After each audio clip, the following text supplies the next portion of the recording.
പ്രവാചകൻ മുഹമ്മദ് നബിയുടെ ജന്മദിനാഘോഷത്തിന്റെ ഭാഗമായി സമസ്ത കേരള ജംഇയ്യത്തുൽ ഉലമയുടെ ആഭിമുഖ്യത്തിൽ കോഴിക്കോട്ട് ഗ്രാൻഡ് മൗലിദ് നാളെ ഞായറാഴ്ച നടക്കും.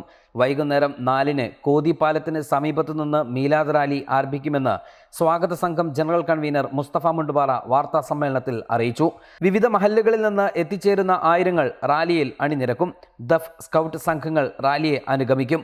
കോഴിക്കോട് കാളി സയ്യിദ് മുഹമ്മദ് കോയത്തങ്ങൾ ജമലുലേലി, സമസ്ത ജില്ലാ president A V. Abdurahman Musliyar, general secretary Umar Faizi Mukkam, Samastha കേന്ദ്ര മുഷാവർ അംഗം ഒളവണ്ണ അബൂബക്കർ ദാരിമി, TPC തങ്ങൾ തുടങ്ങിയവർ നേതൃത്വം നൽകും. വൈകിട്ട് 6-ന് ഫ്രാൻസിസ് റോഡിലെ സമസ്ത ആസ്ഥാനത്ത് റാലി സമാപിക്കും. പൊതുസമ്മേളനം സമസ്ത കേരള ജംഇയ്യത്തുൽ ഉലമ പ്രസിഡന്റ് സയ്യിദ് മുഹമ്മദ് ജിഫ്രി മുത്തുകോയത്തങ്ങൾ ഉദ്ഘാടനം ചെയ്യും.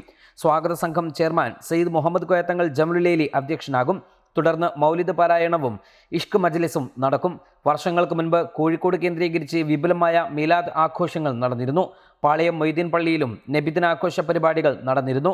മുജാഹിദുകൾ കൈക്കലാക്കിയതോടെയാണ് പല പള്ളികളിലും മീലാദ് ആഘോഷം നിലച്ചത്. തുടർ വർഷങ്ങളിലും വിപുലമായ മീലാദ് ആഘോഷം കോഴിക്കോട് കേന്ദ്രീകരിച്ച് നടത്തും. മുസ്ലിം മതവിശ്വാസികൾക്ക് സന്തോഷത്തിൻ്റെ നാളുകളാണ് റബിയുൽ അവൽ.